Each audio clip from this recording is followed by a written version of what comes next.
Lucy Letby is a British serial killer and former neonatal nurse. Today she was found guilty of killing 7 babies and attempting to murder 6 others, injecting her victims with air or poisoning them with insulin. However, there will be some despicable characters who not only curiously point out to the fact that above anything else she is white British, but even defend her innocence and try to throw doubt upon the case. My message to all those Twitter detectives is as follows.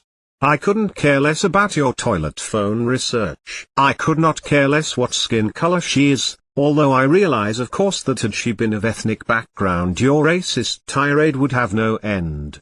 It is therefore clear as daylight that fact she is white British rubs salt into the wound. This is pathetic. You will stop at nothing to protect a cruel and relentless monster who killed those she was meant to look after. She murdered defenseless and innocent babies and had an audacity to toy with their parents' grief.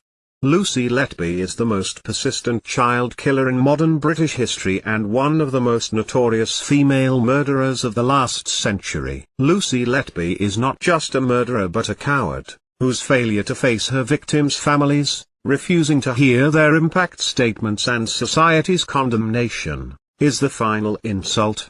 Those who defend her are not concerned with any miscarriage of justice. They are so insecure they think the fact a white English girl is all over the news somehow puts them in the spotlight. There's no lack of evidence or miscarriage of justice.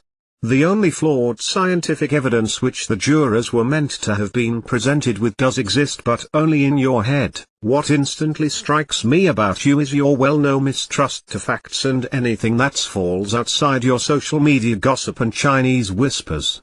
Her physical appearances reflects your moral compass. Had she been black or Pakistani you'd raving mad. Put it simple, you disgust me, that's all. Letby showed no remorse. There are no mitigating factors and she will spend the rest of her life behind bars. My heart instead goes out to the families robbed of the joy of their lives.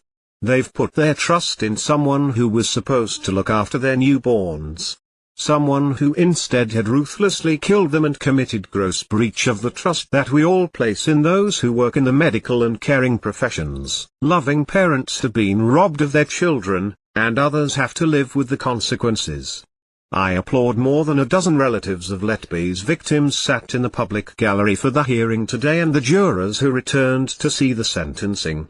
No words however will overturn this sad tragedy.